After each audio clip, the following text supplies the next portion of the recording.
So we are continuing our discussion from Canto 4, chapter 9, verse number 39. So Dhruva, he is regretting that he asked for material things, and that's why Lord didn't take him immediately. And in his frustration, Dhruva, he is blaming the Devtas. That Devtas, they took away my intelligence. He says, what is that verse he uses? What he uses? Matir vidushita deva patbhir asahishnubhi. They were envious of my advancement. They polluted my intelligence. Matir vidushita deva. They dissipated my intelligence. Asahishnubhi, because they are envious that I was elevated to Vaikuntha. So we saw that these are words coming out of frustration. And he is repeating the same thing. I could not get the highest. I asked for material things, and I was under the influence of illusory energy. I was sleeping on the lap of Maya. I was cheated. My activities are like my my activities are exactly like treatment given to a person who is already dead. Chikitseva gatayushi. And swarajyam yachato. Although the Lord offered me his personal service, I asked for material things. Ishwarat Shina Punyena, because of my paucity of pious activities. So we'll continue from verse number 36 or 39? 36, yeah. Maitreya is continuing the discussion. Maitreya uvacha navai mukundasya padaravindayo rajojushastat bhavadrishajana vanchanti taddasyam rite arthamatmano yadrichaya labdhamana samriddhayah. The great Maitreya continues, my dear Vidura, like you, who are pure devotees of the lotus feet of Mukunda, the Supreme Personality of Godhead who can offer liberation, and who are always attached to the honey of his lotus feet, are always satisfied in serving and lotus feet of the Lord. In any condition of life, such persons remain satisfied, and thus they never ask the Lord for material prosperity. So Maitreya Muni now is continuing the discussion. So he is saying that Dhruva, he was regretting that I asked for material things. And he is telling, so Vidurji is thinking, maybe I am also like that. He says, no, Vidura, Navai Mukundasya Bhavadrisha, the great personalities, Bhavadrisho Jana, people like you who are pure devotees of the Lord. Mukundasya Padaravindaya Raja Jusha. They are always attached to the honey of the lotus feet of the Supreme Lord, who is Mukunda, who can offer liberation. And therefore, Vanchanti Taddasyam, they only ask for serving the lotus feet of the Lord. Rite Arthamatmano, they never ask for material prosperity. Yadrichaya, in any condition, whatever the condition may be, Labdha Manaha, their minds are satisfied. Samriddhayaha, they are satisfied serving the lotus feet of the Lord. They consider themselves very rich. Samriddhaya, they are samriddha. They consider themselves very rich because they have service to the Lord. You know, we have heard in the Sati and Daksha episode, Sati goes and tells, you don't know the prosperity we have. We have the prosperity of devotional service. And people like you will never understand this. So the devotees, they have the wealth of devotional service. Samriddhi, that is a samriddhi they have. Ekantalabham vachasonapumsam shushlo kamaule gunavadamahu. याद किया ना हम लोग श्लोक एकांतलाभम. There is only one benefit a devotee should aspire for in the path of devotional service. Sushloka Maule Gunavadamahu, the chance to render service to the lotus feet of the Lord, chance to glorify the path of devotional service. याद किया होगा हमने. It is in the third canto only. 3, 6, 37, very famous verse. Sushloka Maule Gunavadamahu. Such descriptions, they are glorified.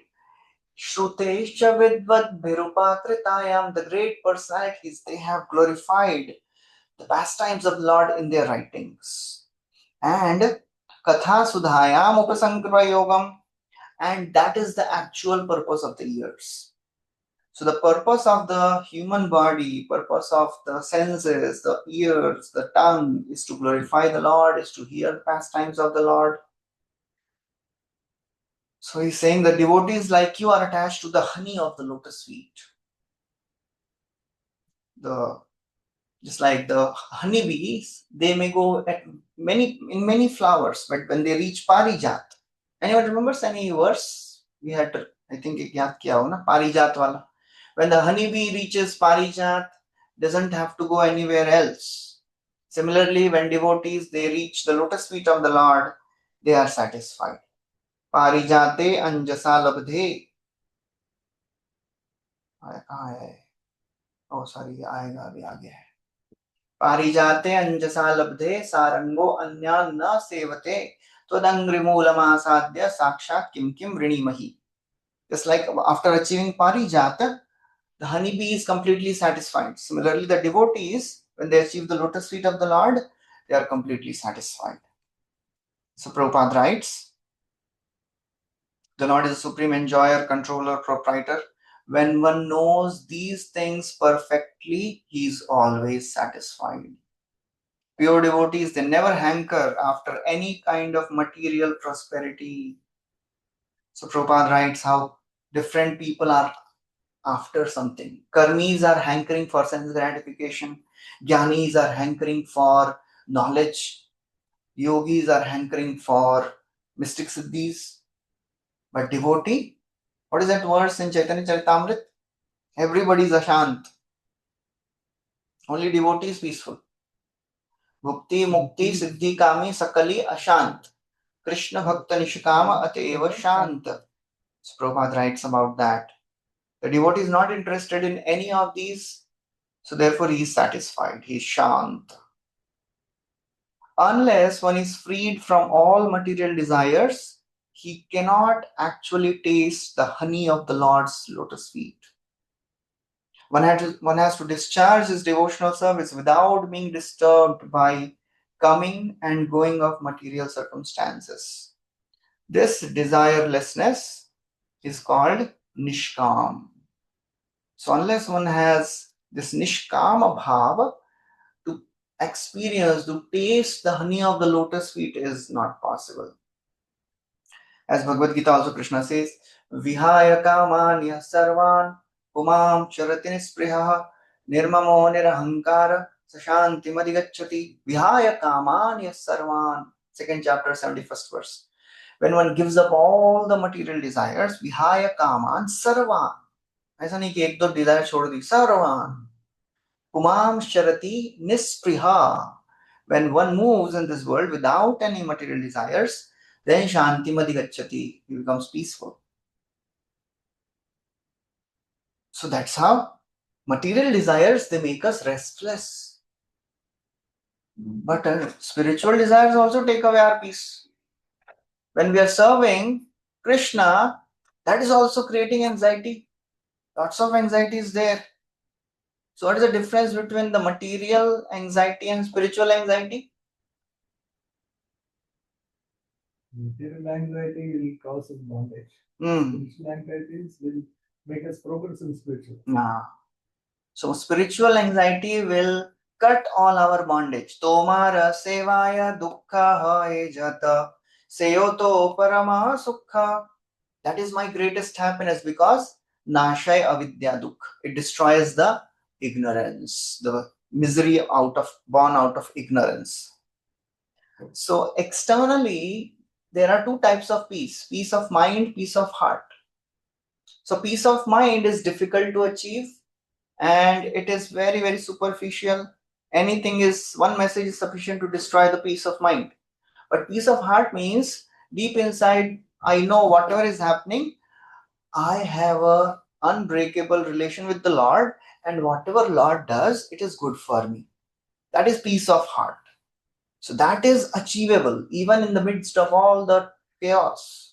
The devotees are satisfied in hearts, and naturally, when we are peaceful at heart, our mind also becomes peaceful. But if we are just peaceful in terms of mind, then it is very shallow, superficial. So nispriha. So Prabhupada writes about this nishkama and nispriha. Last few lines Prabhupada writes.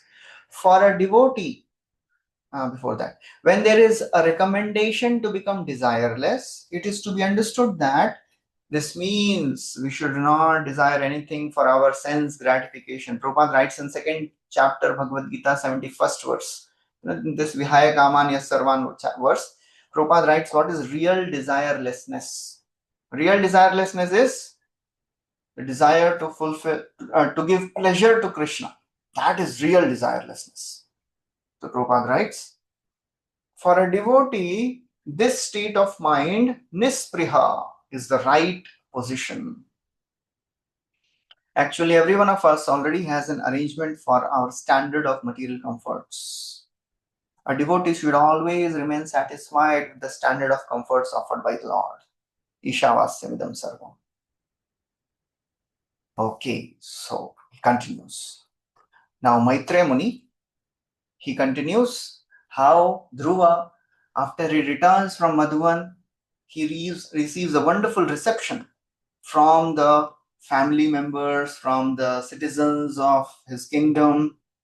So that is what is described. Translation from 37 to 53rd verse. There is a reception of Dhruva Maharaj. Yeah, translation. When Uttanapada heard that his son Dhruva was coming back home, as if coming back to life after death, he could not put his faith in this message, for he was doubtful of how could it happen. He considered himself the most wretched, and therefore he thought that it was not possible for him to attain such good fortune. So Akarnyatma jam anantam. When he heard my son is coming, as Dhruva reached the borders of his kingdom, from the forest, he is entering city. So the news was given to Tanpad, your son is coming back. So he could not believe. He thought, how can a small boy survive in the forest? He must have been killed or eaten by animals. So he could not believe that. He was certain that Dhruva was dead. He therefore could not fix his faith in the message that Dhruva Maharaj was coming back home. King Uttanpa thought that he was the cause of Dhruva's leaving, and thus he considered himself most wretched. Next verse translation. But he was given the message by... But still he could not believe. Couldn't believe even that. Narad Muni bole, don't worry, he is protected. What is the word? He is protected by the Lord. Yeah. He used a very nice word. यशो विपुलवम स्तव, उसके पहले सुदुष्करम करम कृत्वा लोकपालय रपि प्रभो अश्यत्य चिरतो राजन यशो विपुलवम स्तव. उसके पहले वाले श्लोक में ना he says, don't worry, O king, your son is protected by the Supreme Lord. Deva Guptam Vishampate. Your son is protected, but still he could not have faith. Yeah, how can a child survive in the forest? Okay. Yes, translation. Next verse. Although he could not believe the words of the messenger, he had full faith in the word of the great sage Narada. Thus, he was greatly overwhelmed by the news, and he immediately offered the messenger a highly valuable necklace in a great satisfaction. So that's how a small boy, as he's coming back, father is not able to accept. Kaise aa sakta hai beta? He was like experiencing happiness also, but still he could not believe. Okay, next verse, translation. Then King Uttanapada, being very eager to see the face of his lost son, mounted a chariot drawn by excellent horses and bedecked with golden filigree. taking with him many learned Brahmanas, all the elderly personalities of his family, his officers, his ministers, and his immediate friends. He immediately left the city. As he proceeded in this parade, there were auspicious sounds of conch shells, kettle drums, flutes, and chanting of Vedic mantras to indicate all good fortune. Next translation. Both the queens of Uttanapad, namely Suniti and Suruchi, along with his other son Uttama, appeared in the procession. The queens were seated on a palanquin. Yeah. So now Suruchi, she had given up his envy and her hateful behavior. So Prabhupada writes, the two queens, Chakravarti Thakur writes, the two queens, along with the child Uttam, got in a palanquin. From the day that Dhruva left the palace, the king felt remorse and comforted by Narad. He showed favor to Dhruva's mother after that. He did not show favor to Uttama's mother. Suniti, endowed with the best behavior, had Suruchi and her son ride in her palanquin. So that is the greatness of Suniti. She is not saying, "Abhi tit for tat karenge hum log. I will also take the revenge." No, she is compassionate. Although Uttanpad is not showing some favor to Suruchi now, but Suniti, she is still giving all the affection and care. She is taking them also on the same palanquin. Prabhupada writes, that was the greatness of Queen Suniti, the mother of the great Vaishnava Dhruva Maharaj. So now 42 to 44, Uttanpad is meeting Dhruva Maharaj. Yeah, translation. Upon seeing Dhruva Maharaj approaching the neighboring small forest, King Uttanapad with great haste got down from his chariot. He had been very anxious for a long time to see his son Dhruva, and therefore with great love and affection he went forward to embrace his long lost boy. Breathing very heavily, the king embraced him with both arms, but Dhruva Maharaj was not the same as before. He was completely sanctified by spiritual advancement due to having been touched by the lotus feet of the Supreme Personality of God. Yeah. So Dhruva, he was not the same boy who was angry, who went to take revenge. He was purified. The word used here is Vishwaksen Angri Samsparsha. He was touched by the lotus feet of the Lord. He was touched by the conch shell of the Lord. He offered obeisances. Dhruva touched the lotus feet also. So he is purified. Anybody who comes in touch with the Lord in a devotional attitude, for sure he'll be pleased. He'll be purified. So that is how Hata Ashesh Agha Bandhanam. He embraced the boy who had destroyed unlimited sins. That is described in the next verse. इसमें होगा ना हत अशेष अंघ्रि Same, last same Hat Asheshagha Bandhanam. He had destroyed his bondage. So just by the touch of the Lord, he was purified. That's the power of the Supreme Lord. That's the power of devotional service. Anyone who comes in touch with the Lord naturally gets purified. That's why Bhakti is called as Klesha Agni. Yasya khilami vahavi sumangalai vacho vimishra gunakarma janmabhi. Anyone who starts chanting the name, form, pastimes of the Lord, he becomes purified of all the sins. So here Dhruva, he is touched by the Lord directly. So where is the doubt? He is purified. He was not the same boy. He was now the great devotee of the Lord, whose fame is spread all over the world. Yasho Vipulavam Stava, as Narad Muni said. And he is increasing the fame of Uttanapad now, that he is son of Uttanapad. Next verse, translation. Reunion with Dhruva Maharaja fulfilled King Uttanapada's long cherished desire, and for this reason he smelled Dhruva's head again and again and bathed him with the torrents of very cold tears. So Prabhupada writes, there are two types of tears. tears are sometimes hot, sometimes cold. So here is very cold tears. That means they are tears of happiness. कभी कभी try कर लेना चाहिए कैसा है tears अपना. So Prabhupada writes, when one cries in great happiness upon the fulfillment of some desire, the tears are cold and pleasing.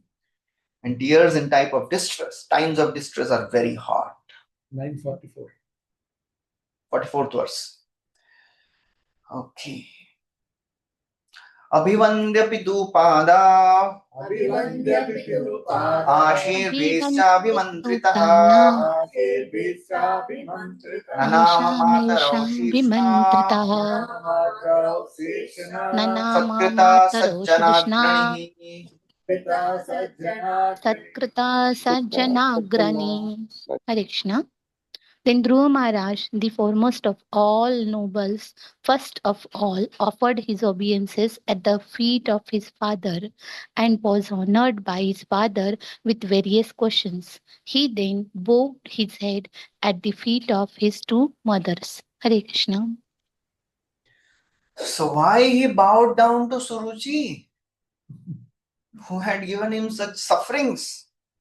The word used here is Sajjan Agrani. He had become the foremost of all the nobles. So he was not having any discrimination. He was beyond all the dualities of the world. He is now completely purified. Dvaite Bhadra Bhadra Gyan Sab Mano Dharma Ei Bhala Ei Mand Sab Dvaite Bhadra Bhadra Gyan Sakli Saman Ei Bhala Ei Mandra Sab Mano Dharma. For a liberated soul, the consideration of this is good, this is bad, this is all dualities of the world. They are not so concerned about that. It's all because of his vision, darshan of. He is completely purified. He has no envy, no enmity towards anyone. So he is offering obeisances to Suruchi also, because Suruchi was the one who gave him the impetus. Suruchi नहीं होती तो ये हमारे ध्रुव महाराज नहीं बनते थे. So although Suruchi, she is, I was listening, किसका बता रहे थे?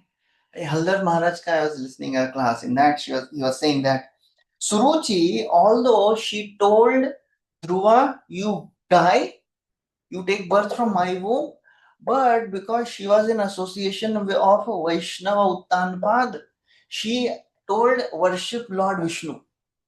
Tapasa Aradhya Purusham. So that is the power of Vaishnava association. Although she was not having good qualities, she was envious, but still because she was associating with Uttanpad, who is himself a great devotee, she had some knowledge कि भाई at least Vishnu के बारे में बोलना चाहिए. ये नहीं बोली कि जाके गणपति जी की पूजा करो, जाके शिव जी, जाके ब्रह्मा. नो, तपस्या आराध्य पुरुषम only, she said. So Dhruva, Prabhupada writes, it may be questioned why Dhruva offered his respect not only to his mother but also to his stepmother. Answer is that after achieving self-perfection by self-realization and seeing the Lord face to face, he was completely freed from all contamination. Feelings of insult and horror are never perceived by a devotee. So these things are only experienced by people of the world. Devotees are Trinadapi Sunichena Taropi Sahishnuna Amanina Manadina. Tulya Ninda Stutiramauni. Bhagavad Gita describes the qualities of self-realized soul. Tulya Ninda Stutiramauni Santushto Yene Gyanachat. So Dhruva, he is now beyond all this.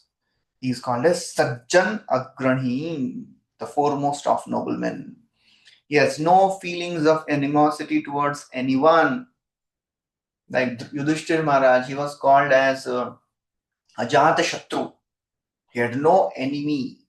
Although people considered him as enemy, but he never considered anyone as his enemy. Duality due to animosity is a creation of this material world. There is no such thing in the spiritual world which is absolute reality. Translation, next verse. Suruchi, the younger mother of Dhruva Maharaj, saying that the innocent boy had fallen at her feet, immediately picked him up, embracing him with her hands, and with tears of feeling, she blessed him with the words, "My dear boy, long may you live." Okay, she's now blessing him. May you live long. Now, somebody may ask, how is that Suruchi showing such affection to Dhruva, whom she hated before? He told, you die. So next verse describes, everyone respects a devotee of the Lord. Yasya prasanno bhagavan प्रसन्नो gunain भगवान् maitraadipir harihi गुणैर्मैत्रादिभिर्हरिः tasmai namanti bhutani तस्मै सत्यं नमन्ति नमस्ति भूतानि भूतानि swayam. माप इव निम्नमा स्वयं. Up इव स्वयं. Who has transcendental qualities due to friendly behavior with the Supreme Personality of Godhead, all living entities offer honor, just as water automatically flows down by nature. Yasya prasanno bhagavan. Anyone upon whom Bhagavan is pleased by his qualities, gunai maitradihi, due to his transcendental qualities, due to his friendly behavior with the Lord, what happens? Tasmai namanti bhutani. All the living entities offer respect to him. Just like Ganga, water flows naturally down. Nimnam apa. Just like water flows down. So that's how a pure devotee of the Lord, he is respected by everyone, Prabhupada writes. A devotee of the Lord does not demand respect from anyone, but wherever he goes, he is honored by everyone throughout the whole world with all respect. Just like first canto describes, the fame of Yudhishthir was spread all over the three worlds. Yashascha tri divangataha. And Sri Prabhupada quotes Srinivas Acharya. Srinivas Acharya, he writes this bhajan. He has written this bhajan, Shad Goswami Ashtakam. What he writes in that? Dhira Dhira Jana Priya Priya Karo. They are respected by Dhira and Adhira both. So although the devotee is never after fame, never after respect, Pratisthar bhai puri gela palaiya, Krishna prema pratishtha chale sange gadaiya. Pratishtha, devotee runs away from Pratishtha and Pratishtha runs after devotees. So Pratishtha नारी सदा कुंवारी, कभी उनकी शादी नहीं होती है क्योंकि डिवोटीज को चाहिए नहीं और बाकियों को चाहिए, उनके पास जाना नहीं है प्रतिष्ठा को. So Pratishtha, she is always after devotees of the Lord. So when a person becomes a devotee, automatically he becomes purified. Prabhupada writes, having pleased the Lord, automatically he pleases everyone and everyone offers respect to him. Just like it is described. Because Shukadeva Goswami, he was a pure soul. He was very, very dear to everyone. Nityam Vishnu Janapriya. Because he was pure devotee, he was naturally very dear to all the devotees. So when one loves Krishna, naturally his relationship with other devotees also become very, very intimate. And ordinary people, they also respect the devotees of the Lord. So that is the secret of developing loving relationships among devotees. Become a pure devotee. Become a purified soul. ऐसा नहीं है. Because when one becomes pure devotee, naturally everybody likes to be with that pure devotee. Everybody have a desire, but there are a lot of obstacles. Lots and lots and lots of. उसको बहुत समय लगता है, क्या करें. But there is no other way. Ultimately. The more we get purified, the more we become dear to devotees. Nityam Vishnu Janapriya. Okay, so then after that, what happened? Translation, next verse. The two brothers Uttama and Dhruva Maharaja also exchanged their tears. They were overwhelmed by the ecstasy of love and affection, and when They embraced one another. The hair on their bodies stood up. Next. Suniti, the real mother of Dhruv Maharaj, embraced the tender body of her son, who was dearer to her than her own life, and thus forgot all material griefs, for she was very pleased. So it is described, अरे सबसे and में अपनी माँ से मिल रहे हैं. Chakravarti Thakur writes, Dhruva met his mother last after she had recovered from fainting. She had fainted seeing Dhruva. क्या करेंगे, वाक्यों से मिले अभी. So she came to consciousness. Now he is meeting his mother. Okay, what is happening after she meets his son? Translation. Next verse. My dear Vidura, Suniti was the mother of a great hero. Her tears, together with the milk flowing from her breast, with the whole body of Dhruva Maharaj. This was a great auspicious sign. Veer Suomoho. Oh, my dear Vidura, Veer Suaha. She was the mother of a great hero. So she bathed the body of Dhruva with her own milk. So Prabhupada writes, this is Abhishek happening. When deities are installed, they are washed with milk, yogurt, water. This is Abhishek. So she is bathing, she is doing Abhishek of Dhruva with his tears, with his milk, because he is now going to be enthroned. The history of Dhruva leaving home was that his father refused to place him on the lap, and Dhruva determined that unless he gets a throne, he would not come back. Now this Abhishek ceremony was an indication that he would occupy the throne. So he writes, Abhishek ho gaya. So he is called as Veerasu. Prabhupada writes, Veerasu. He is a mother who produced a great hero. There are many heroes in the world, but in comparison, there is no comparison to Dhruv Maharaj. Why? Because he was not only heroic, he was a devotee also. So therefore, to be a devotee is a great heroic deed.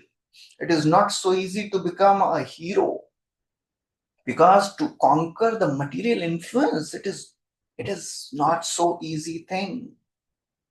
It is extraordinary. It is not possible by any ordinary man of this world. Prabhupada quotes, when Mahaprabhu asked Ramanand Rai, who is the most famous man? Who is the most famous man? Devotee. A great devotee is most famous. His fame reaches everywhere. Yashaschatri Divangataha. Yudhishthira Maharaj's fame was all over the world. A devotee can do extraordinary activity because of the mercy of the Lord. Just like Priyavrat Maharaj, he created 7 oceans and 7 islands with his chariot wheels. Who can do this? So when Parikshit was surprised hearing this, he says, what is so astonishing about it? A devotee can cross the ocean of material existence. What is so big deal about creating this material? 7 oceans, तो कोई भी कर सकता है. Anyone who is pleased the Lord can do this. Okay. So now in the next verse, there are various people who have also come. Now they are praising Suniti. Translation. The residents of the palace praised the queen. Dear queen, your beloved son was lost for a long time, and it is your great fortune that he now has come back. It appears, therefore, that your son will be able to protect you for a long time and will put an end to all your material pangs. Abhyarchitastvaya nunam Bhagavan pranatartiha Yat anudhyayino dhira Tat anusayo dhira Vrityom Jityo Sutyam jigyah Surdurjayam. Dear Queen, you must have worshipped the Supreme Personality of Godhead who delivers his devotees from the greatest danger. Persons who constantly meditate upon him surpass the cause of birth and death. This perfection is very difficult to achieve. So when Dhruva went to forest, Suniti, what she was doing? She was worshipping the Lord. Abhyarchitas tvaya nunam. Certainly, you must have worshipped the Lord. It is not possible otherwise. Bhagavan is pranata arti ha. Pranata means one who surrenders, artha, distress, ha, destroys. He destroys the distress of his devotees. Yad anudhyayino dhira, people who constantly meditate on him, what happens? Mrityu, that which is sudurjayam, it is not possible to surpass mrityu. But mrityum jigyu, they surpass the course of birth and death. They are beyond. Ayu harti by pumsam. Anyone remembers the verse? Ayur harti vai pumsam udyamastam jayannasau tasya arte yachanau nitau uttam shloka vardaya. A devotee crosses the cycle of birth and death. They are not coming closer to death. They are coming closer to eternal life. Prabhupada writes, Dhruva was the lost child of Suniti, but during his absence, she always meditated on the Lord. While Dhruva was absent, not only did he undergo austerities, at home also his mother prayed for his safety and good fortune. In other words, the Lord was worshipped by both the mother and the son. So whenever we are able to achieve some great feat in our devotional service, we should always know somebody is praying for us. Because of the prayers of devotees, we can do something which is extraordinary or unimaginable. And if we are not conscious of this one thing, that somebody is praying for me, then we will not advance. We will not get the benefit of what we have achieved. So that is very, very important to always keep this in mind, that whatever we have in our practice of devotional service, somebody is praying for us. We may not know. That's why we should also keep praying for others. And we should not expect कि मैं इनके लिए pray कर रहा हूं तो यही मेरे लिए pray करेंगे. They may not pray for us, but somebody else will pray for us for sure. And we may not be knowing also कि ये मेरे लिए प्रार्थना कर रहे हैं. That's how it is. It's very difficult to understand. If nobody is praying. Somebody is praying, that's why we are still surviving. ऐसा हो ही नहीं सकता कि मैं तो अपने बलबूते पे भक्ति कर रहा हूं. नहीं हो सकता है. Because somebody is praying for us, that's why we are surviving still. If somebody feels नहीं मैं तो कोई मेरे लिए प्रार्थना नहीं कर रहा है, मैं इतना इंटेंस तपस्या कर रहा हूं, इतना I am chanting so attentively, that's why I am advancing. We are able to chant attentively because somebody is praying for us. Prabhupada writes, the word Sudurjayam indicates no one can conquer death. When Dhruva was away from his home, his father thought he was dead. But only by the mercy he was blessed. Okay. Next verse, translation. The sage Maitreya continued, My dear Vidura, when everyone was thus praising Dhruva Maharaj, the king was very happy, and he had Dhruva and his brothers seated on the back of a she-elephant. Thus he returned to his capital, where he was praised by all classes of men. So that's how he returned back to his capital. Now, next 6 verses describe the decorations in the city and the blessings over Dhruva. Translation. The whole city was decorated with columns of banana trees, bunches of fruit and flowers, and betel nut trees with leaves and branches were seen here and there. There were also many gates set up which were structured to give the appearance of shafts. So that was the age-old way of decoration. Traditional decoration is shown. This comes many times in Bhagavatam. This is how the city is decorated.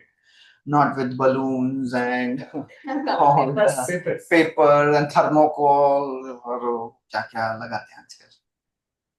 आजकल जो भी flowers लगाते हैं उसमें fragrance रहते हैं. तो artificial उसमें अभी artificial लगाते हैं आजकल तो original भी नहीं लगाते. Next. At each and every gate there were burning lamps and big water pots decorated with differently colored cloth, strings of pearls, flower garlands, and hanging mango leaves. Strings of pearls, they are not artificial plastic pearls. Original आया होगा ना, उस समय तो pearls का कुछ manufacturing नहीं होता था. Original pearls, mango leaves, flower garlands. Next. In the capital city, there were many places, city gates and surroundings walls, which were already very, very beautiful. And on this occasion of all of them were decorated with golden ornaments. The domes of the city places glittered, as did the domes of the beautiful airplanes which hovered over the city. So there are some devatas who are also there, seeing the decoration and the festivities in the kingdom. That's why the beautiful airplanes are hovering over the city, Prabhupada writes. It is suggested by Vijay Dhwaja Tirtha that on this occasion, demigods also came in airplanes to bestow their blessings on Dhruva. Okay, so Prabhupada writes last line. This just gives a hint of the Dhruv Maharaj's days and poverty in the modern times. Airplanes were made of gold. पहले gold के plates में खाते थे, फिर silver, फिर brass, फिर अभी stainless steel, फिर उसके बाद प्लास्टिक. बताइए, यह अपना एडवांसमेंट है. पहले वो आता था मरुत king, he gave so much of wealth and all the sages they went and they on the way to Himalaya they threw everywhere. क्या लेके जाएंगे, सोना लेके जाएंगे. So Arjuna went and collected all that. That's why he's called as Dhananjay. And Prabhupada writes that none of the citizens they cared. They didn't think हम लोग जाके उठा लेते. They were satisfied. That was the opulence. Next. 50. All the quadrangles, lanes, lanes and the streets in the city and the raised sitting places at the crossings were thoroughly cleaned and sprinkled with sandaled water and auspicious grains such as and barley and flowers, fruits, and many other auspicious auspicious presentations were scattered all over the city. Hare Krishna. So everything was auspicious, and in any auspicious occasion, the grains, the unbroken grains are scattered. Akshat bolte hain, akshat. Akshat means unbroken grains are scattered. The rice and the barley, they are unbroken, they are auspicious grains.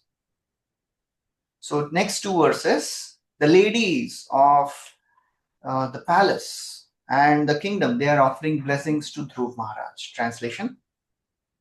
Just as Dhruv Maharaj passed on the road from every place in the neighborhood, all the gentle household ladies assembled to see him, and out of material affections they offered their blessings, swearing him with white mustard seed, barley, cord, water, newly grown grass, fruits, and flowers. In this way, Dhruv Maharaj, while hearing the pleasing songs sung by the ladies, entered the palace of his father. So everybody is happy seeing this great devotee Dhruv Maharaj. Everybody wants to have darshan of Dhruva.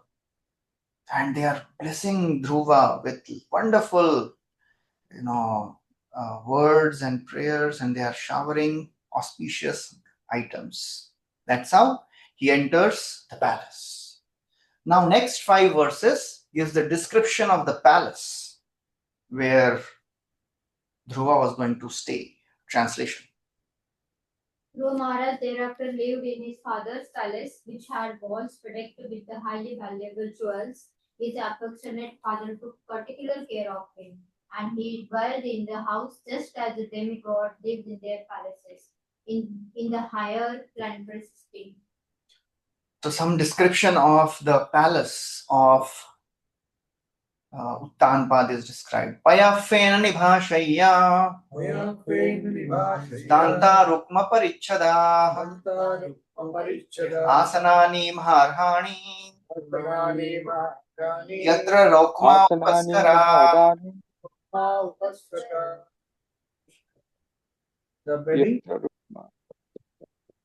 The bedding in the palace was as white as the foam of milk, was very soft.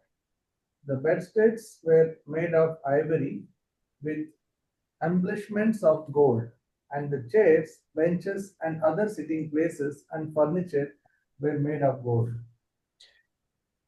When Sudama, he goes back and he finds this beautiful palace made for him. Bhagavatam describes the exact same description. Payapkhena nibhashaya dantarupam parichada asanani maharhani. Same exact description. I'll read that. It is 10:81:29 onwards. Payapkhena nibhashaya dantarupam parichada paryanka hema dandani chamara vejanani cha. Then after some lines, this verse, Yatra Sphatika Kudyeshu, exact same words come there also. Yatra Sphatika Kudyeshu, Swachha Sphatika Kudyeshu, Mahamarkateshu ja, Ratna Deepan, Bhrajamanan, Lalana Ratna Sanyuta, exact same lines. Lalana Ratna Sanyuta. So that is the opulence of a very, very great king. The beddings are like white like foam of a milk. So these are like natural descriptions. Radha Govind महाराज बोलते हैं अगर आपको भागवतम पढ़ना है तो गांव में जाके पढ़िए. Because the examples of Bhagavatam, they are from village settings, country settings. तब समझ पाएंगे कि क्या होता है ये. नहीं तो फिर क्या है foam of a milk और क्या होता है वो. आजकल there are no animals seen. The ajagala stana न्याय बोलते हैं वो क्या है वो nipples on the goat neck. वो कुछ नहीं पता चलेगा. Okay, next verse, 60-second translation. The palace of the king was surrounded by walls made of marble with many engravings, made of the valuable jewels like sapphire, which depicted beautiful women with shining jewel lamps in their hands. So Prabhupada writes, since it is described that Maharaj Dhruva ruled for 36,000 years, he must have lived in Satya Yuga. So in Satya Yuga, people had long duration of life. And that was the opulence of Satya Yuga. Prabhupada writes how the duration of life is decreasing. And then Prabhupada writes something interesting. The second paragraph. It can be calculated that Dhruva lived many millions of years ago. But the description of the palace of Dhruva's father is so glorious that we cannot accept that advanced human civilization did not exist even 40 or 50,000 years, as our modern scientists say. There are walls like those in the palace of Maharaj Uttanpad even very recently during the Mughal period. Anyone who has seen the Red Fort in Delhi must have marked that the walls are made of marbles and were once decorated with jewels. During the British period, all these jewels were taken away and dispatched to British Museum. So that is how Prabhupada gives, Are Baba, hota hai, ho sakta hai, believe it. It was happening just 100 years back. And then Prabhupada writes, this is advancement. Advancement is not based on industrial enterprise, but on the possession of natural wealth and natural food. Just like when Krishna appeared, Nanda Maharaj, he celebrated Nandotsava. And what was happening? Gopa, Parash, Parasprishta, Shira, Grita, Duda. The Gopas are playing with, what are they playing with? Asim Chanto, Vilim Panto, Navani, Taisha Chikshipu. They are smearing each other with butter. They are throwing butter, milk, ghee. आज का kitchen in charge को heart attack आएगा सुन के. बोले यार ये क्या कर रहे हैं? So that was opulence. Prabhupada writes here, this was opulence of Braja. Natural wealth. Prabhupada writes. Another aspect of this verse is that Uttanpad would very soon give up attachment for his palace and would go to the forest for self-realization. So why this is given? Just to show how Uttanpad was a great devotee. We are just seeing one part of his life where he was attached to his wife. but we should never judge a devotee based on one instance. In second canto, we have heard Brahmaji is telling Narad Muni, there are many great personalities who know about the Lord. उसमें एक लंबा list दिया है. Anyone remembers? शुरू करते हैं. I know, you know, and then उस list में किसका किसका नाम है?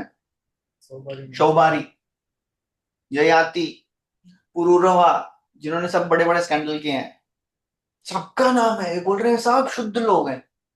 So you should never see ये इनका नाम कैसे आ सकता है? They did one mistake, but after that they did intense tapasya. They became great devotee. So Uttanpad, he also was a great devotee. Okay, next verse translation. The king's residence was surrounded by gardens wherein there were varieties of trees brought from one heavenly planets. In those trees, there were pairs of sweetly singing birds and almost mad bumblebees, which made a very relishable buzzing sounds. So the trees were brought from heavenly planets. Amaradrumai, that was the opulence of King Uttanpad's palace. So Prabhupada writes, heavenly planets are called Amaraloka because they live a long life, 10,000 years their life duration is, and when their duration is exhausted, they come back to earth.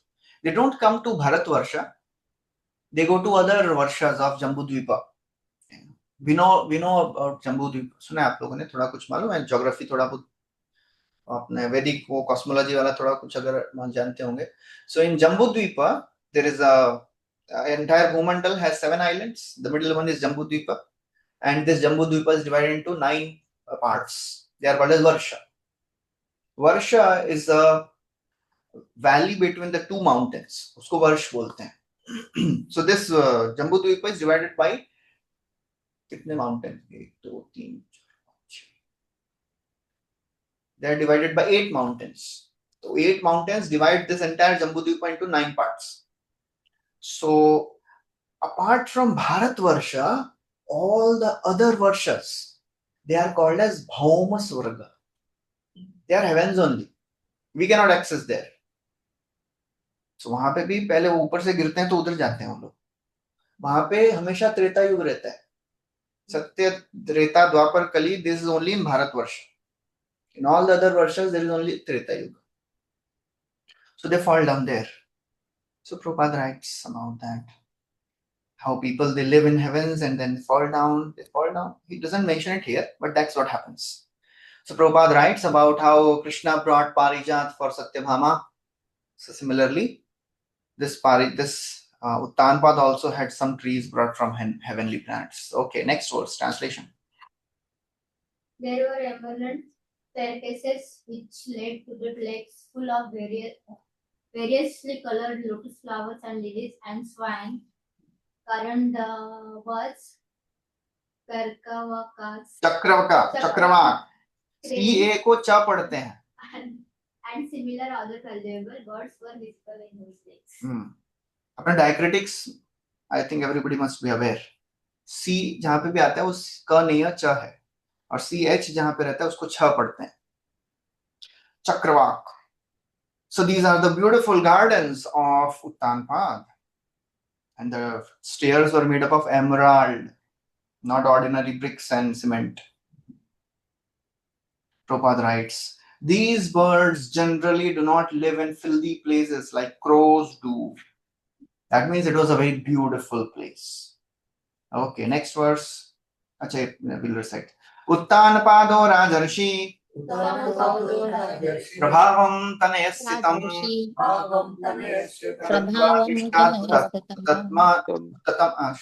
Shutva Drishtvaadbhutamam Adbhutamam Prapede Vismayam Param. Prapede Vismayam Param. Hare Krishna. The saintly King Uttanpad, hearing of the glorious deeds of Dhruva Maharaj, and personally seeing also how influential and great he was, felt very satisfied, for Dhruva's activities were wonderful to supreme degree. Hare Krishna. The glorious deed of Dhruva, he pleased the Lord. So Uttanpad, he is Rajarishi, he is not an ordinary materialistic king, he is Rajarishi. Prabhavam Tanayasya Tam. He knew the prabhav of his son, how great his son was, how influential he was. Shrutva Drishtva. Suna और देखा. He heard, अरे भगवान को प्रसन्न किया. He is now personally seeing also the glory, how great Dhruva has become. He is equipoised. He is showing all wonderful qualities. Prapede. He was completely satisfied, happy. Vismayam. He was satisfied seeing the wonderful activities of Dhruva Maharaj. Prabhupada writes. And Dhruva was executing austerities. Uttanpad heard everything about his activities. So although Dhruva was a boy, he was 5 years old, and he did such intense tapasya. We heard tapasya of Dhruva. So he knew, Uttanpad knew, wow, he had done such a great tapasya. So he became very popular among citizens. He must have performed many wonderful activities by the grace of the Lord. No one is more satisfied than the father of a person who is credited with glorious activities. So father is most satisfied when he sees his son or child being glorified. He has done some great activity. So naturally father is glorified. And Prabhupada writes, because Uttanpad is Rajarishi, therefore the citizens are also saintly only. Yad yad acharati sreshta tattad eva itara jana. So Prabhupada quotes that. If the head is saintly, the citizens become saintly and they are very happy. Because both their spiritual and physical needs are satisfied. Translation. Next verse, translation. Concentration. When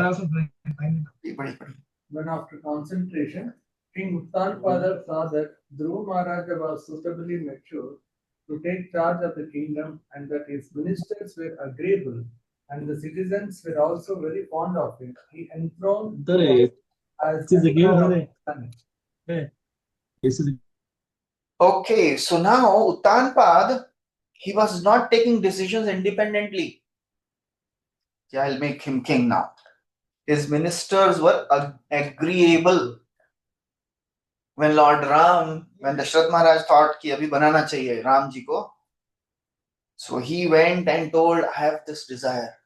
So all the ministers said, oh king, in so many years of your rule, this is the most intelligent decision you have. तो बेचारे दशरथ महाराज थोड़ा impurity complex में चले जाते हैं. बोलते हैं, what is this? I have ruled 60,000 years and ये बोल रही है सबसे अच्छा decision आपने यही लिया है. So Valmiki Muni, right? Not these words, but he writes like that. So Dashrath asks, why are you speaking like this? So the minister said, oh king, this is not your fault. Your son is so great. He is so full of wonderful qualities. So Uttanpad, he is telling his ministers, भाई बनाएंगे इनको राजा. They all agreed. Anurakta prajam raja dhruvam chakre bhuvam patihi. So all the citizens, they also loved Anurakta prajam. They also loved Dhruva, and ministers also agreed. So therefore, he enthroned Dhruva. So Prabhupada writes about this. Monarchy doesn't mean one can take decisions independently. Here, Uttanpad is consulting all his ministers. Then only he is making his son as king. When a Vaishnava king like Dhruva is the head of the world is so happy that it is not possible to imagine or describe. Like Yudhishthira Maharaj's kingdom, what is that verse? The cows were giving milk even without being milked. They would muddy the field as they are moving. That was the happiness of the cows. Because when the cows are happy, they give milk without being milked only. So that was the glory of the kingdom of Yudhishthir. And that's the glory of any great devotee king. Even now, if people would all become Krishna conscious, the democratic government of the present day would be exactly like kingdom of heaven. If all became Krishna conscious, they would vote for persons of the category of Dhruva. One time Prabhupada was giving a talk and there was some problem happening in some Tanzania or somewhere. Some people had taken over the kingdom and they were creating all chaos. So Prabhupada was interviewed by a reporter, and so Prabhupada was explaining about the ideal government, and then this reporter asked, so Swamiji, according to you, who should be the king of the world? Prabhupada said, myself. Oh, bichara gir gaya wo sun ke. So, and another occasion, Prabhupada told, if one disciple asked, Prabhupada, Prabhupada said, if we get 18 able men, we can conquer entire world. And the disciple, one devotee said, and then Prabhupada will make you the king. Prabhupada said, no, I'll become the guru of the king. So Prabhupada would say different things. So Prabhupada writes, if the post of chief executive is occupied by a Vaishnava, all the problems of satanic government could be solved. Okay, so that's how Prabhupada is describing about the Krishna conscious government. Next verse. Atmanam cha pravayasam Atmanam akalya vishampatihi akalya vishampati virakta pratishthat Mana virakta Viprashannat manogatim. Atmogatim. Hare Krishna. After considering his advanced age and deliberating on the welfare of his spiritual self, King Uttanapada detached himself from worldly affairs and entered the forest. Hare Krishna. So ultimately, being a Rajarishi, Prabhupada focuses. Rajarishi is not an ordinary king, so he will not spend his entire life ruling. Prabhupada writes in modern days, यहीं पे लिखते हैं ना? हाँ, यहीं पे लिखते हैं. In modern politicians, because they get some political power, they become so attached. They never retire unless removed by their posts, from their post by death, or killed by some opposite political party. So the Vedic Rajarishis were not like that कि मरते दम तक यहाँ पे राज करेंगे हम. They would leave when they were young. That's how Bharat Maharaj, अंग महाराज, मतलब जितने भी बड़े बड़े अंग महाराज तो बेचारे फ्रस्ट्रेट होकर चले गए अपने बेटे से. वो बोलते हैं, it is good to have son like this. It gives an impetus for renunciation. Bharat तो was young. क्या आता है उनके बारे में? जहो युवैव मलवत उत्तम श्लोक लालसा. He gave up his kingdom, his wife, like a person passing stool and giving up. He was young. So all the great saintly kings are like that. So therefore Uttanpad, प्राचीन बरही भी ऐसा ही आता है. नारद मुनि ने अच्छा जाके लेक्चर दिया और बेचारे वो प्रचेतस के आने के पहले ही चले गए वो.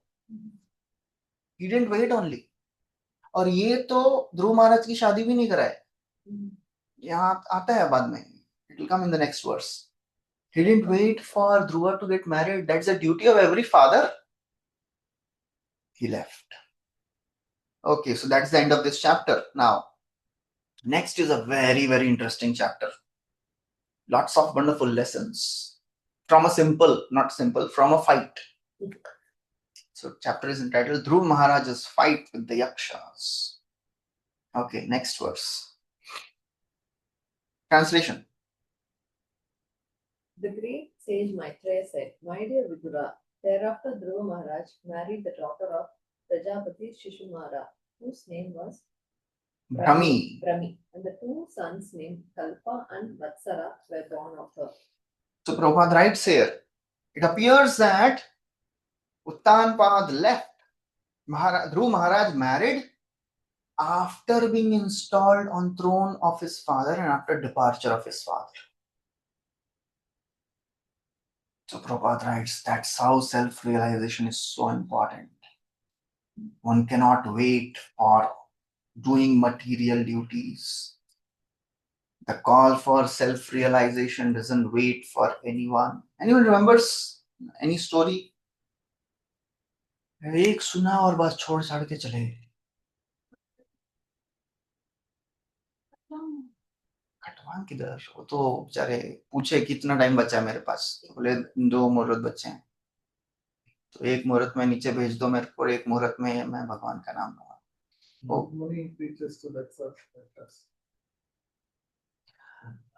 वो तो ऑलरेडी ब्रह्मचारी थे, मतलब वो तो तपस्या करने गए थे. लाला बाबू का स्टोरी सुना है आप लोगों ने? Lala Babu, Prabhupada writes the story of Lala Babu in Nectar of Devotion. Vrindavan में मंदिर है बड़ा लाला बाबू का. Lala Babu, he was a great landlord in Bengal. And recent times का है, महाप्रभु के टाइम का है, महाप्रभु के बाद का थोड़ा होगा. He was a great landlord in Bengal.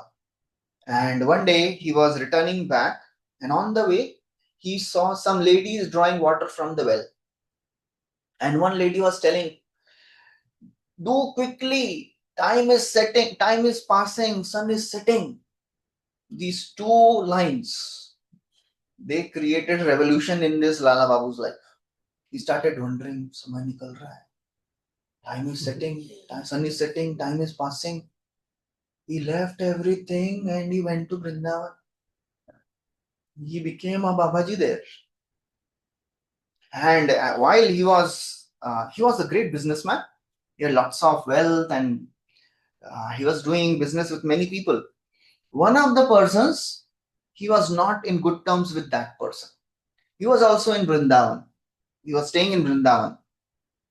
And this Lala Babu, he would go to beg at everyone's home, but not to this person's home. ये तो मेरा enemy है. So then his guru, once he took shelter of some spiritual master, and his guru told, unless you give up your ego, you can't advance. So he went and begged from this person. And this person also gave up his enmity, and they became very good friends. So that's how Lala Babu is glorified. When the call of realization comes. Anyone, any other example anyone remembers? एक line सुन के बस आप छोड़ के चले गए. हाँ वही. हाँ कौन है? बिल्व मंगल ठाकुर. क्या हो गया उनका? सिलाना मिश्रा. He goes, पिताजी का डेथ हुआ है, and उनका शमशान, he is not doing ceremony also, he leaves, somehow reaches the house of this Chintamani, and he crosses the river, and he is holding on to something, thinking chalo kuch to mil gaya. It's raining storm, it was a dead body. Then he climbs it was a snake. He jumps inside through the window, and she's shocked. She says, the type of attachment you have for my body, if you have the same attachment for Krishna, you would have become a great saint. That was sufficient to leave everything. So actually it took a lot for him to listen. इतना एक sentence सुनने के लिए बेचारे के जीवन में बहुत कुछ हो गया. So the call of self realization, when it comes, nobody waits कि भाई बाद में जाते हैं. नहीं, साहब छोड़ो. मुझे इतना सुनने बाद मुझे रियलाइजेशन नहीं होता है. वो आपको कॉल ऑफ रियलाइजेशन आया नहीं अभी तक.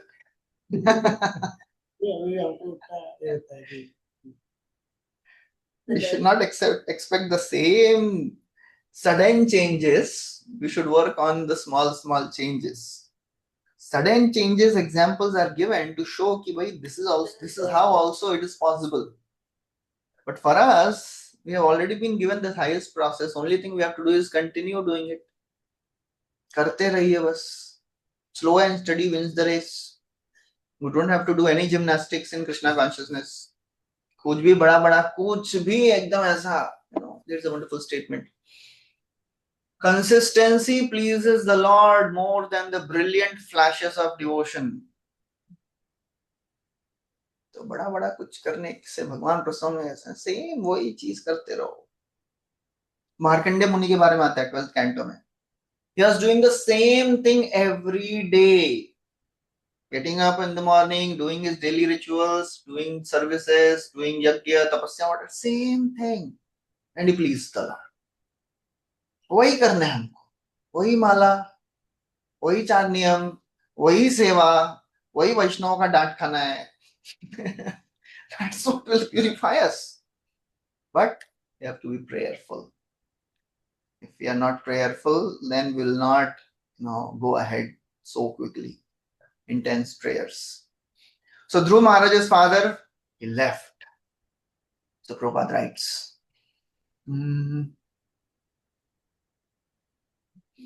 it is very important to note that since Dhruv Maharaj Maharaj Uttanpad was very affectionate towards his son, it is duty of father to get his sons and daughters married. Why did he not get his son married?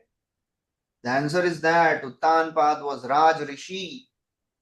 Although he was busy in political affairs, he was anxious for self-realization. So self-realization should be always in the forefront of our consciousness. However busy we may be, we should never forget the purpose of what we are doing, why we are doing. Therefore, as soon as his son was worthy to take charge, he took the opportunity to leave. Okay.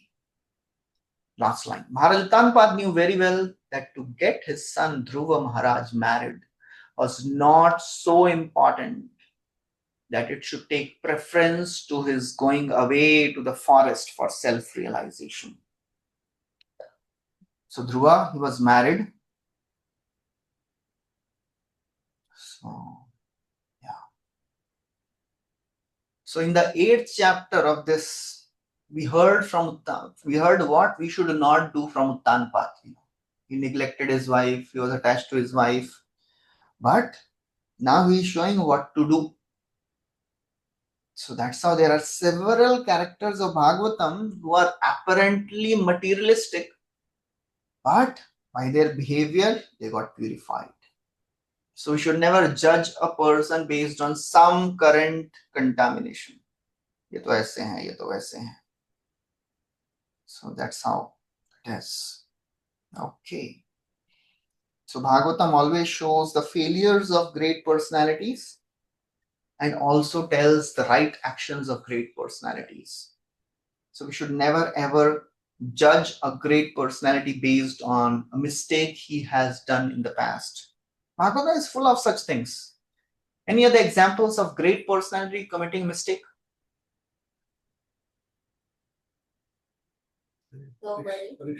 शौबरी तो हो गया, परीक्षित ठीक है, और Bharat king Bharat. Okay, ठीक है. Okay, what else? Some पक्का gross mistake. किया किसने? Brahma also committed mistake. Brahma running after his daughter Vak. A moon god, चलो वो तो है. Moon marrying his guru's wife. और दक्ष तो सुधरे ही नहीं कभी. वो तो बेचारे नहीं. नारद मुनि as उपबरहणा, उनकी गलती भी बताई जाती. So all these mistakes are described, but these great souls, they allow their mistakes to be presented in Bhagavatam. मतलब just imagine, Narad Muni, Shukdev Goswami story सुना रहे परीक्षित महाराज को, and Narad is sitting in the assembly and he says, ये उपबरहण थे पहले, देखो क्या क्या किया है. And Narad Muni has no problem, he is not getting embarrassed. ये मेरे बारे में क्यों बता रहे भाई ये सब? That's how great personalities are. Because they want to tell people, बाबा सीखो क्या नहीं करना है. So we should not lose our discrimination. When we hear the great faults of great personalities, we should not condemn them. Okay.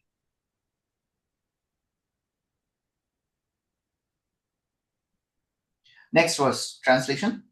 The greatly powerful Dhruva Maharaj had another wife named Ila, who was the daughter of the demigod Vaibhav. By her, he begot a son named Utkala and a very beautiful daughter. So Priyavrata was also the same person. पहले ब्रह्मचारी थे, उनको मना के लाए, भाई बोले अभी कोई नहीं है, you come back, and then he got married, and it appeared as if he is completely attached. He was engrossed in managing. He had 10 sons. उसमें से 3 मनु बन गए और 7 rulers of the 7 islands बन गए, and then suddenly he is detached, left everything. So that's how it is. Okay. Next verse, third. Hare Krishna. Maharaj, नहीं माता जी पढ़ रही हैं. पढ़िए माता जी. Thank you, Prabhu. Hare Krishna. Dhruva Maharaj's younger brother Uttama, who was still unmarried, once went on hunting excursion and was killed by a powerful yaksha in the Himalaya mountains. Along with him, his mother Suruchi also followed the path of her son. She died. Hare Krishna. So Lord had predicted your son, your brother will die, your mother, stepmother will die in the last chapter, 23rd verse. So although they were purified of the offense they had committed unto Dhruva Maharaj, but still they died in this way. Why? Somebody says, ऐसा क्यों किया भगवान ने उनके साथ, क्यों होने दिया? Because Vishnu, Vaishnavas may forgive, but अरे बाबा इतना प्रेम किया उन्होंने ध्रुव महाराज से. Krishna never removed the karma part.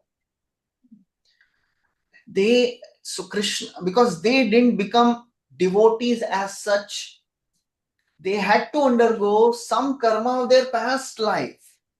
It was not because of the offense that they suffered. So Krishna orchestrated the of past karma in such a way that they suffered now.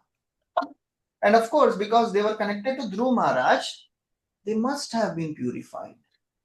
They must have received a better next life. Just like Narad Muni's mother, past life के mother, bitten by snake. इतना सेवा किया और अभी ये इतना भक्ति वेदांतियों का सेवा करके she is killed. How? The Lord's plan are inconceivable. She must have received a better destination, better way to practice devotional service. So we should always understand that Krishna has a better plan. Nobody can understand how Lord is working in the life of a devotee. Nahi asya karhichit rajan puman ved vidit siddham yad vijigyasaya yukta muhyanti kavayopihi. Who is saying this to whom? Anyone remembers? O king, nobody can understand how Lord works. Even great personalities are bewildered. Bhishma Devi is telling to Yudhishthir Maharaj, please don't try to understand. तो युधिष्ठिर महाराज में से, and then Bhishma says, ये जो आपके सामने खड़े हैं ना, he is not your maternal cousin.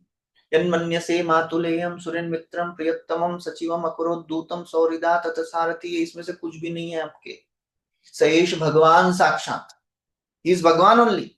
Yudhishthir महाराज बोलते हैं, पूछ लेते ना इनसे ही क्यों कर रहे हैं. मोहयन माया लोकम गूढ़चरति, he is bewildering everyone. पूछ लेंगे ना. विष्णु बोलते हैं, देखो पूछेंगे तो बताएंगे नहीं, और बताएंगे भी तो आपको समझेगा नहीं. Nobody can understand. Nahi asya karhichit rajan puman ved. So that's how it is. So nobody should try to understand कि भाई ऐसा क्यों हो गया. It will come in the future chapters. Prithu and Archi. Prithu, his body is burnt by his power of Ashtanga Yoga. He burned himself. And Archi also died in the same fire. Sorry, Prithu left his body and Archi made the funeral pyre. It looks very, very sad to hear कि भाई Prithu तो he left, and बिचारी Archi, she is doing tapasya, she is in Vanprastha, she is arranging the funeral pyre of her husband, and she entered herself. So why she has to go through all this? Bichari poor Archi, she died, nobody took care of her. So we should not, think, oh, such bad things are happening. So Bhagavatam describes what happened next. Both attained Vaikuntha. So therefore, the current plans, maybe current things which are happening in the life may be difficult to comprehend, but we should always have faith in the plans of the Lord. पता नहीं ये devotee के जीवन में इतना बुरा क्यों हो रहा है? We may not be able to understand sometimes completely. शुरू से लेके एंड तक इसके जीवन में प्रॉब्लम्स ही प्रॉब्लम्स है. देखा ना कभी कभी किसी डिवोटी के जीवन में होता है. Krishna has a plan. So that is the faith.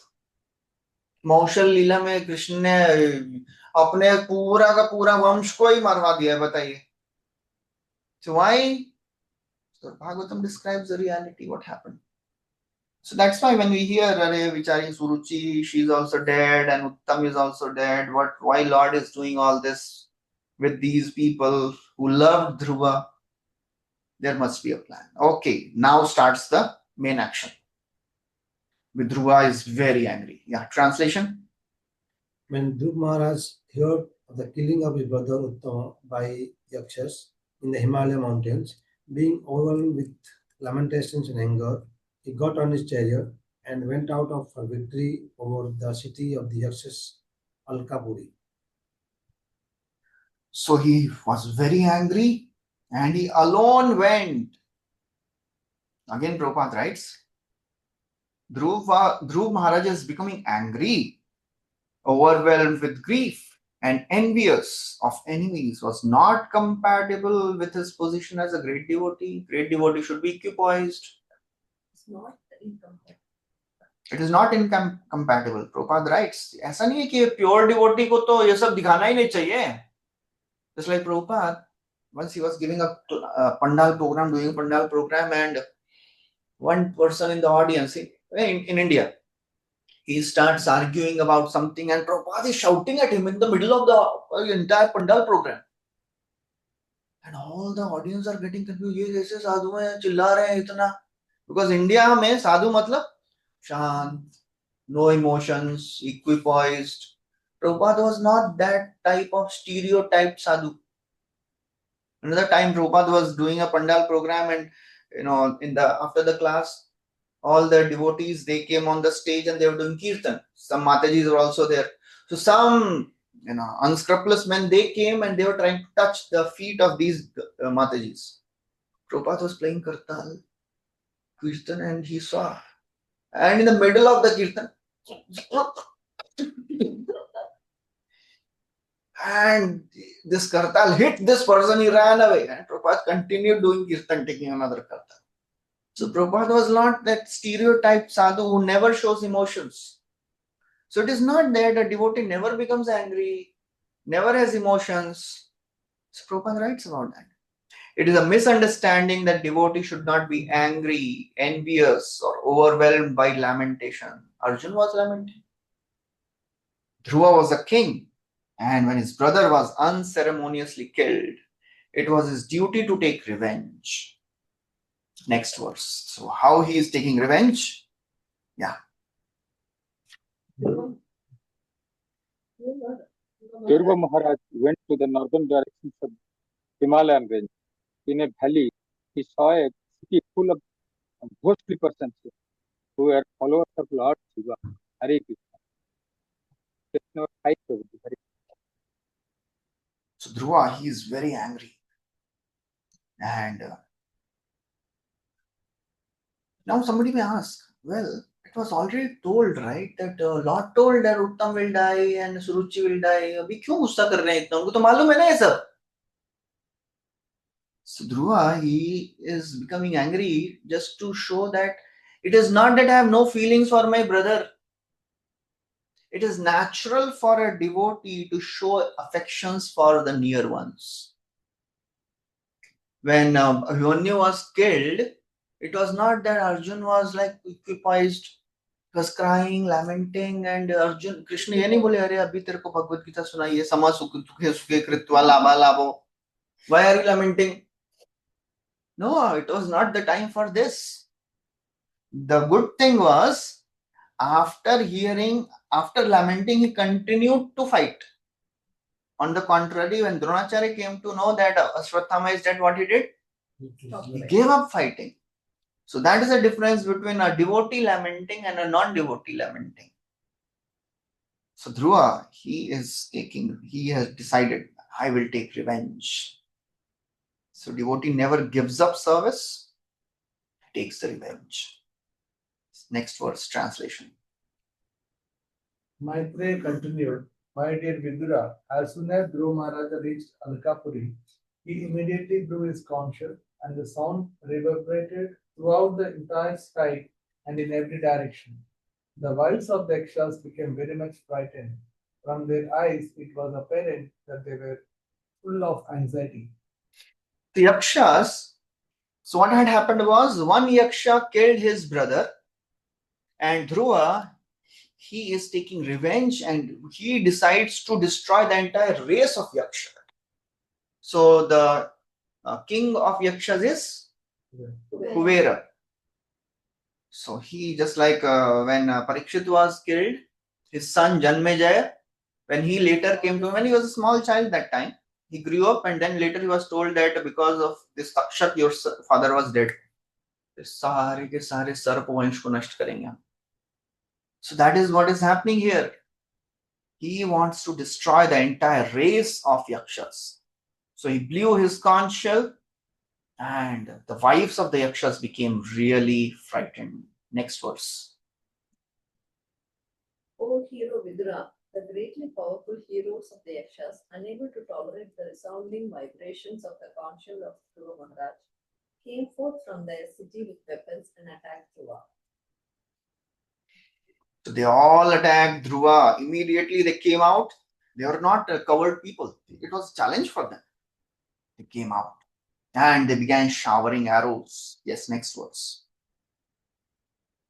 Dhruva Maharaj, who was a great charioteer and certainly a great woman also, immediately began to kill them by simultaneously discharging arrows 3 at a time. So Dhruva, he started shooting 3 arrows at a time simultaneously. And what happened then? Next verse. But the heroes of the Yakshas saw that all their heads were being thus threatened by Dhruva Maharaja. They could very easily understand their awkward position, and they concluded that they would certainly be defeated. But as heroes, they lauded the action of Dhruva. That is a heroic spirit. That is Kshatriya spirit. They appreciated what a great warrior he is. Single-handedly alone, he has come with just his chariot driver, that's all. And is daring to challenge entire Yaksha race. And Yakshas are powerful warriors. So they were severely attacked, but they appreciated. So Prabhupada writes, the straightforward appreciation of the enemy's prowess is a characteristic of real Kshatriya spirit. Next verse. Just like serpents who cannot tolerate being trampled upon by anyone's feet, the Yakshas, being intolerant of the wonderful progress of Dhruva Maharaj, threw thrice as many arrows, 6 from each of their shoulders, and thus they were valiantly exhibited their progress. ये 3 हो, छोड़ रहे हैं तो ये 6. How many Yakshas attacked? Next verse describes. Translation. The Yaksha soldiers were 130,000 strong, all greatly angry and all desiring to defeat the wonderful activities of Dhruva Maharaj. The full strength they showered upon Maharaj Dhruva, along with his chariot and charioteer, various types of feathered arrows, parigas, iron bludgeon, nistrimasas, swords, prasusudas, tridents, paraswadas, lances, saktis, pikes, zistis, spears, and bhushandi weapons. So how many arrows are coming at Dhruva? So many. 7,80,000 arrows are coming at Dhruva simultaneously. तो अब क्या हो रहा है? देखो. It appeared that next verse. Next verse translation. Dhruva Maharaj was completely covered by an incessant shower of weapons. Just as the mountain is covered by the incessant rainfall. So now starts the wonderful comparison analogies.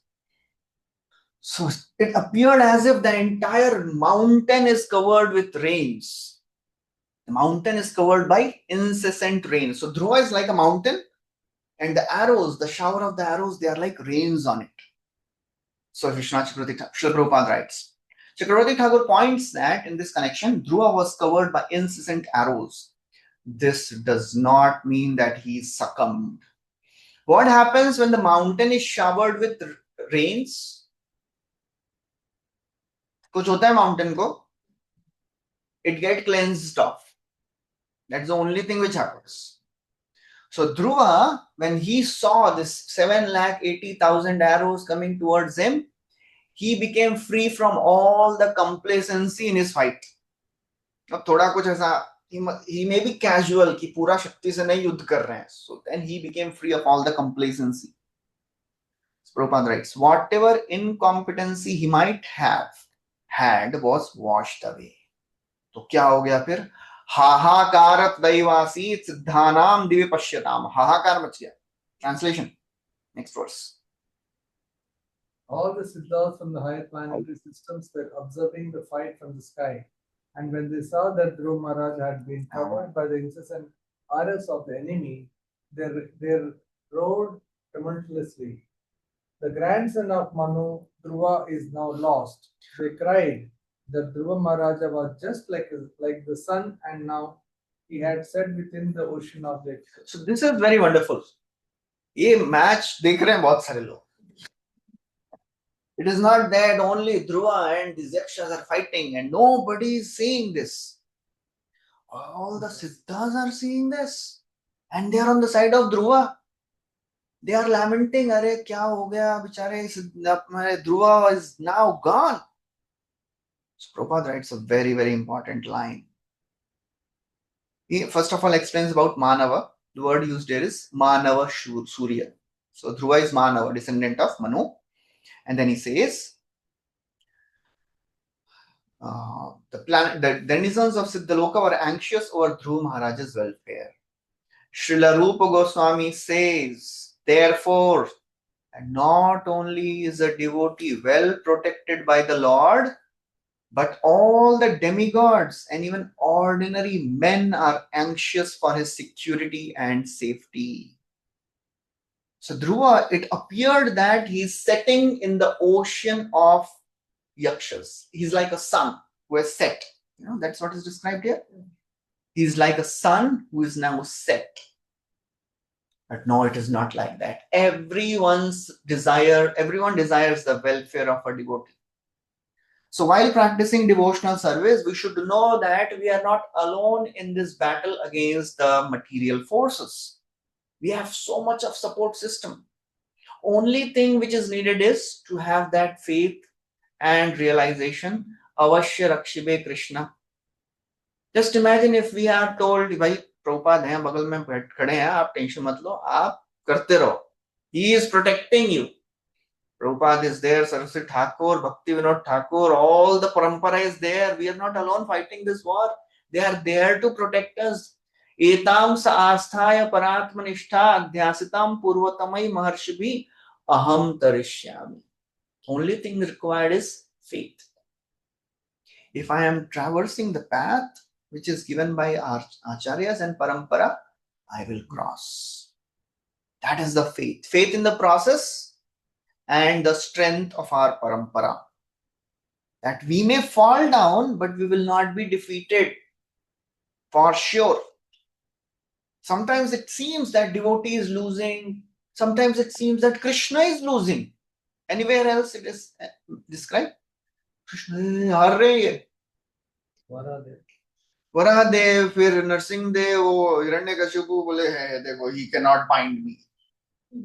And Varahadev, as he his club falls down, all the devtas start wondering what is happening. It seems Varahadev is getting defeated. This is all to increase the rasa. And Krishna is fighting with Kuvalaya Pida. Sometimes it seems that Kuvalaya Pida is overpowering Krishna. It is all to increase rasa.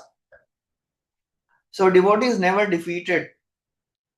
All the arrows which are shown here, they are like the arrows, they are the weapons of Maya which are coming on a devotee.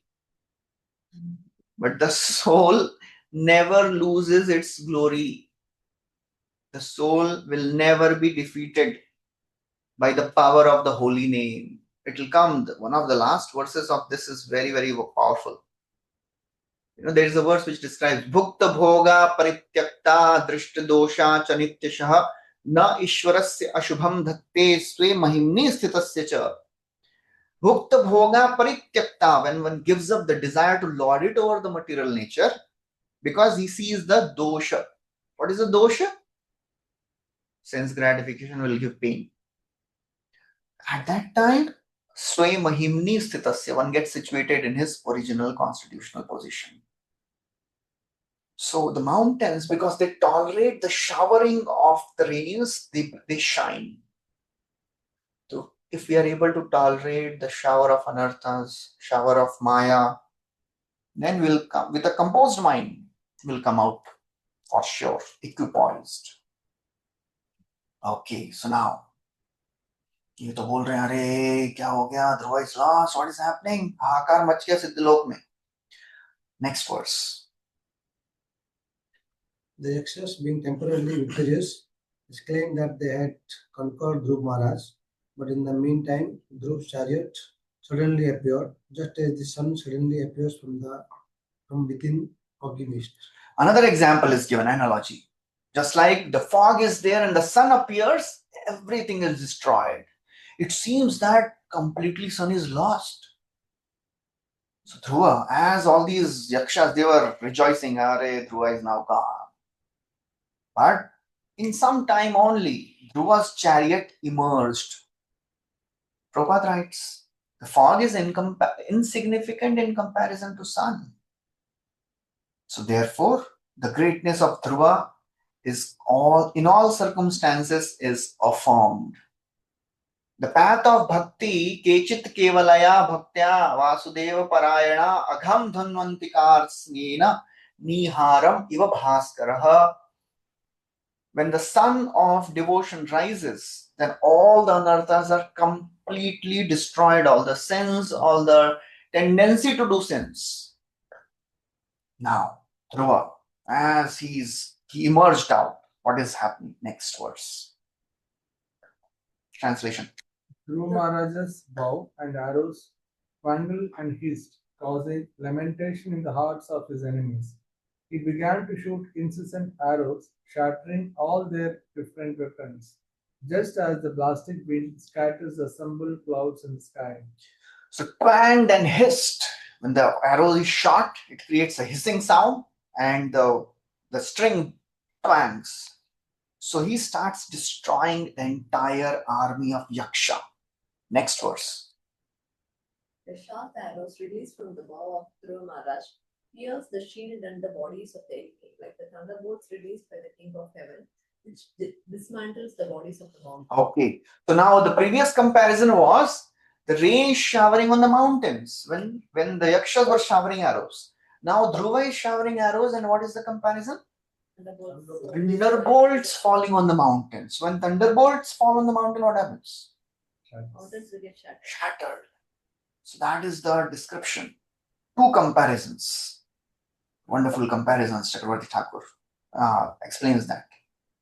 Okay. Now, next verse. Translation.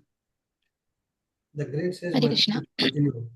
My dear Vidura, the heads of those who were cut into pieces by the arrows of Dhruva Maharaj were decorated very beautifully with earrings and turbans. The legs of their bodies were as beautiful as golden palm trees. Their arms were decorated with golden bracelets and armlets, and on their heads there were very valuable helmets, but bedecked with gold. All these ornaments lying on that battlefield were very attractive and could bewilder the mind of a hero. Prabhupada writes, it appears that in olden days, soldiers would go highly decorated. वो आता है ना description when Arjun and Brihanalla, as Brihanalla and then Virat Kumar, क्या उत्तम कुमार, उत्तम है ना, नहीं,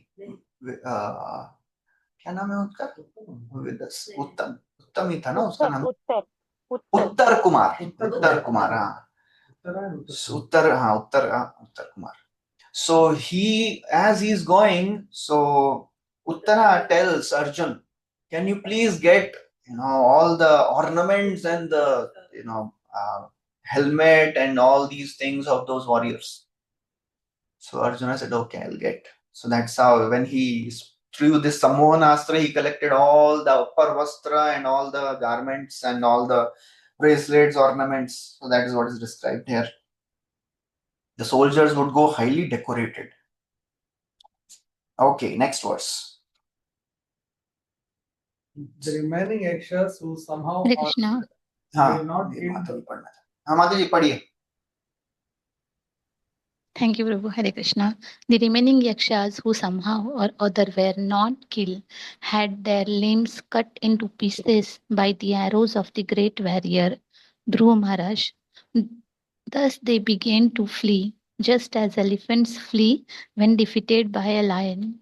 So generally a warrior never, runs away. So these yakshas, they had become so scared, they started running away. Just like when it is described in the 8th canto, when Vritrasura is fighting with all the devatas, and devatas are destroying all the demons are running away. So Vritrasura first gives a talk. पहले तो वो देवताओं को गाली देते हैं कि because they are attacking these demons who are running away. And then he chastises all the demons. You are behaving like cowards. Don't go with battering. So that's how it is. Okay. Next verse. Dhruva Maharaja, the best of human beings, observed that in that great battlefield, not one of the opposing soldiers was left standing with proper weapons. He then desired to see the city of Alkapuri. But he thought to himself, no one knows the plans of the mystic yakshas. So this is very important. Dhruva was not overconfident. Sabko hara diya hai. Dekho. They are all gone. No. He didn't run behind them to kill them, but he was very careful. Because a warrior never kills a person who is running away. It comes in the 1st canto. Ashwathama iske episode में मत्तम प्रमत्तम उन्मत्तम सुप्तम बालम स्त्रियम जड़म प्रपन्नम विरथम भीतम न repo हंति धर्मवित. A warrior who knows dharma, he'll never kill a person who is matta, mad, pramatta, behaving in an insane way, unmatta, I don't know. कुछ तो अंतर है. Suptam, a sleeping, balam, child, jadam, a madman, bhitam, a scared person, prapannam, one who is surrendered, viratham, who has no chariot. इन सबको नहीं मारेंगे. नरिपुहंति धर्मविद. So Dhruva, he knew they're running away. He didn't kill them, but he was very intelligent. What he's saying, no one knows the plans of yakshas. In our fight with anarthas and maya, sometimes it seems, abhi to jeeti gaye. Abhi to anarthas are gone, it seems. They're not troubling me.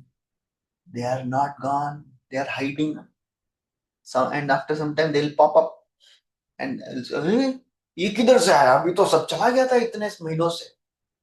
No one knows the plans of Maya. क्या होने वाला है? So devotee should not be overconfident about his practice of devotional service. So Dhruva, he's telling, nobody should put faith in the mind and the senses and Maya. In the 5th canto, it is described, Rishabdev, when he went to the forest, practices Jada Yoga, all the mystic siddhis approached him. He didn't accept them. So Parikshit Maharaj asked, how? Why? He is Supreme Lord. Why he didn't accept? So Shukdev says, a yogi should never trust his mind. Because he is showing the example of highest yogi. Nobody should trust his mind कि अब तो मेरा mind तो मेरे control में है. It should never be trusted. Like he gives 2-3 examples. Like an animal who is captured should never be trusted. कभी भी भाग सकता है. If an unchaste wife is there, never trust. If the servant is not having good character, never trust. So mind should never be trusted. One should never be overconfident कि अब तो बन ही गए pure devotee. Next verse. In the meantime, while Dhruva Maharaj, doubtful of his mystic enemies, was talking with his charioteer, they heard a tremendous sound as if the whole ocean was there, and they found that from the sky a great dust storm was coming over them from all directions. So from now 22nd to 28 verses, the Akshas, they start creating huge, intense illusions. So Dhruva is seeing the entire, he's hearing the sound of ocean from the sky. He sees a dust storm rising. Next verse. Within a moment, the whole sky was overcast with dense clouds, and severe thundering was heard. There was glittering electric lightning and severe rainfall. Next. My dear faultless Vidura, in that rainfall there was blood, mucus, pus, stool, urine, and marrow falling heavily for Dhruva Maharaja, and there were tons of bodies falling from the sky. It is all illusion getting created. Next. Next, a great mountain was visible in the sky, and from all directions, hailstones fell, along with lances of swords, iron bludgeons, and great pieces of stones. Next. Dhruva Maharaj also saw many big serpents with angry eyes vomiting for fire and coming to devour him, along with a group of mad elephants, lions, and tigers. Next. Then, as if it were the time of the dissolution of the whole world, the fierce sea with foaming waves and great roaring sounds came forward before him. Next. The demon Yaksha. Demons Yakshas are by nature very heinous, and by their demonic power of illusion, they can create many strange phenomena, frighten one who is less intelligent. Next. When the great sages heard that Dhruva Maharaj was overpowered by the illusionary mystic tricks of the demons, they immediately assembled to offer him auspicious encouragement. Hare They Krishna. are still there. ऐसा नहीं कि भाग चले गए अभी. चलो भाई हाँ अभी he has come out. We are going. So this intense cloud of illusion which is created, it is the cloud of anarthas which is created by Maya Devi. After years and years of practice, Maya Devi will bring out the worst of anarthas which are hidden in our deepest of our core of heart. And it will create such a huge cloud of illusion that a devotee may get completely overwhelmed. What is happening to me? This type of things I have never experienced in my whole life. I have never done this, seen this, heard this, even imagined this. How come these anarthas are coming out in such a gruesome way? That is a cloud created by Maya. So a devotee should never trust the mind. One should never feel अब तो हो गया, ठीक अभी तो शुद्ध बन ही गए भी, बस एक हफ्ते में काम चला जाएगा, फिर एक महीने में प्योर डिवोटी टैग लग जाएगा. No. So Maya will cheat the sadhakas, sometimes by creating illusion of anarthas, or sometimes by bringing out the worst of the things which are there in the core of our hearts. Bewildering a sadhaka. Oh, now all these sages, they are still there. They are seeing Dhruva is completely getting overwhelmed. So when sadhaka is in difficulty by the illusion created by Maya Devi, we should know only Vaishnava Sangha can help us. You should never try to handle the wish which is coming out of the churning of the ocean of our hearts. किनके पास जाना पड़ेगा? वैष्णवों के पास जाना पड़ेगा. Interestingly, Dhruva didn't call them. They came on their own. Because throughout his life, he has served the devotees. इसलिए आ गए वो अपने आप, ऐसा नहीं कि ठीक है ना आएंगे ना अपने आप मेरे को बचाने के लिए. They may not be knowing what is happening in our hearts. So, for a sincere devotee, assistance will come for sure, but we should be willing to go and ask for it. And when it comes, we should accept it. And in the same way, we should also be ready to offer help to a person, a devotee who is in need. That's how Guru Parampara is always there, alert, and always there ready to help a living entity, a devotee. And now, अभी devotee आगे क्या बोलेंगे? This Dhruva, he is intensely confused, illusioned, overpowered by the illusion. So, the devotees, they always come and they tell us one thing: increase your faith in the words of the Lord. Don't get overwhelmed by the anarthas. And Lord is there to help us. You are not doing so bad. Just continue chanting intensely, praying to the Lord. Same thing they also say. Munaya uchuhu. Munaya uchuhu. Very beautiful words. Uttana pada bhagavan stavasaranga dhanava. Uttanapada भगवन् संसारङ्ग धन्वा Deva shrunotyavanataarti haro vipakshan. देवाक्षिणौतवनतार्तिहरो विभक्षान् Gannamadheyam abhidhaya nishamya chadha. यन्नामधेयमिधाय Loko निष्वञ्चाद्धा anjasa tarati dustaramanga mrityum. Loco अञ्जसा तरति दुस्तरमङ्गमृत्युम् Angamatrayam Mutyam. Hare Krishna. All these sages said, Dear Dhruva, O son of King Uttanapada, may the supreme personality of Godhead known as Sarangadhanva, who relieve the distress of his devotee, kill all your threatening enemies. The holy name of the Lord is as powerful as the Lord himself. Therefore, simply by chanting and hearing the holy name of the Lord, many men can be fully protected from fierce death without difficulty. Thus, a devotee is saved. Hare Krishna. O son of King Uttanpad, Bhagavan, Supreme Lord is Saranga Dhanava. He is a holder of Saranga. What he does? Avanat Arti Hara.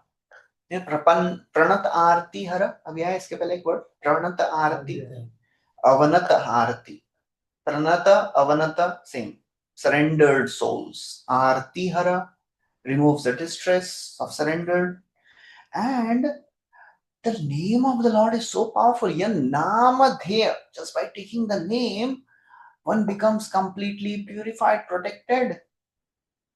And by chanting of the names of the Lord, one can cross the ocean of material world. Loko anjasa tarati mrityu. So why you are so fearful? Chakravarti Thakur writes, the sages thought if one can cross death by hearing about the Lord, Dhruva could easily overcome the Yaksha's magic spell that made him remember the Narayanastra. So what the Vaishnavas will tell? Remember the names of the Lord. Pray to the Lord intensely. Have faith in the plan of the Lord. Don't go into inferiority complex. कि भाई क्या हो रहा है तुमको? Just have faith and you will surely cross this ocean of anarthas. Prabhupada writes, the devotee is always protected by the Lord. By his inspiration only, the sages came to encourage Dhruva and assure him that there was no danger. So many times one becomes fearful seeing his anarthas. That fear is really painful. The devotees, they bring faith. Don't have fear. Have faith in protection of the Lord. Avashya rakshibe Krishna iti vishwas palam. So that's a mood we have to cultivate, the dependence on the names of the Lord, having a mood of fearlessness. Whatever is happening, it is happening by the plan of the Lord. Krishna has something for me in store. I will not be fearful and I'll focus on what I am supposed to do. So that's the end of this chapter. We'll stop here. And next we'll continue how Dhruva, he remembers Narayanastra, dispels all the illusion, and starts killing more yakshas. Okay, we'll stop here. Hare Krishna. Shri Prabhupada ki jai. Srimad Bhagavatam ki jai.